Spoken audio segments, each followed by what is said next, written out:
நாடார் மகாஜன சங்கத்தினுடைய நிர்வாக பெருமக்களுக்கும் ஆட்சிக்குழு உறுப்பினர்கள், நாடார் மகாஜன சங்கம் வெள்ளச்சாமியார் கல்லூரி பேரவை உறுப்பினர்கள் மற்றும் காமராஜ் பலவிலை பாலிடெக்னிக்கோட நிர்வாகிகள் மற்றும் ஆட்சிக்குழு உறுப்பினர்கள் அத்தனை பேர்களுக்கும் சங்கத்தினுடைய ஒரு வேண்டுகோள்.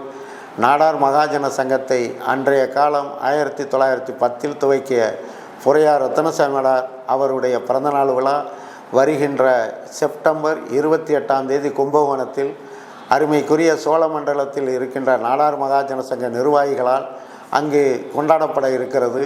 அதனால் அனைத்து நிர்வாகிகளும் ஆட்சிக்குழு உறுப்பினர்களும் அங்கே வந்து கலந்து கொள்ளுமாறு நாடார் மகாஜன சங்கம் சார்பாக எங்களுடைய அழைப்பை விடுக்கிறோம்.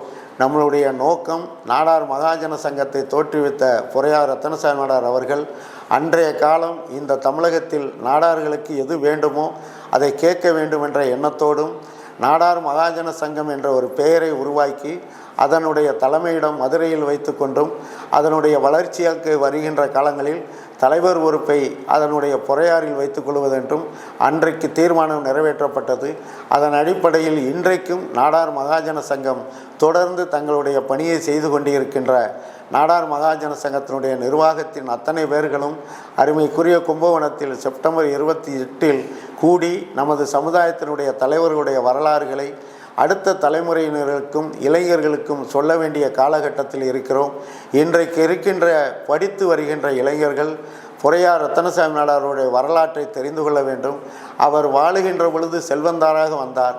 நாம் ஒன்றை மட்டும் இன்றைக்கு புரிந்து கொள்ள வேண்டும். நாடார்களை அன்றைக்கு செல்வந்தர்களாக இருந்த 420 நாடார்கள் தான் பொறையாறில் செல்வந்தர் அவர்கள் அழைக்கிறார்கள். நாம் அத்தனை பேர்களும் சமுதாயத்தை மேலே நாம் வசதியாக வந்துவிட்டோம். அடித்தட்டில் இருக்கின்ற நாடார்களை கைதூக்கி விட வேண்டும் என்ற சிந்தனைகளோடு அன்றைக்கு கூடி ஒரு நல்ல எண்ணத்தோடு நாடார்கள் மகாஜன சங்கம் என்ற ஒரு அமைப்பை உருவாக்கியிருக்கிறார்கள். அந்த சங்கம் இன்றைக்கும் அடித்தட்டில் இருக்கின்ற நாடார் பெருமக்களை சரியான முறையில் கைதூக்கி விட வேண்டும் என்ற எண்ணத்தோடு தான் செயல்பட்டு கொண்டு இருக்கிறோம். அந்த பணியை இன்றைக்கு இருக்கின்ற நாடார் பெருமக்கள் அவருடைய பிறந்தநாள் விழாவில் கலந்து கொண்டு இன்றைக்கும் நாடார் மகாஜன சங்கத்துக்கு உழைத்து கொண்டிருக்கின்றவர்களுக்கு அத்தனை பேர்களுக்கும் அவருடைய பெயரால் விருதுகள் வழங்கப்பட்டு நாம் நாடார் மகாஜன சங்கத்தை இன்னும் கட்டி காப்பாற்ற வேண்டும் என்ற எண்ணத்தோடு இன்றைக்கு இருக்கின்ற அடுத்த தலைமுறையினருக்கும் வர வேண்டும் என்ற சிந்தனையோடு கும்பகோணத்தில் உங்கள் அத்தனை பேரையும் மீண்டும் நாடார் மகாஜன சங்கம் அழைக்கிறோம். அனைவரும் வாருங்கள், மீண்டும் பொறையார் ரத்தினசாமி நாடார் புகழை பாடுவோம் என்று கூறி நாடார் மகாஜன சங்கம் சார்பாக அழைப்பு விடுக்கிறோம். நன்றி, வணக்கம்.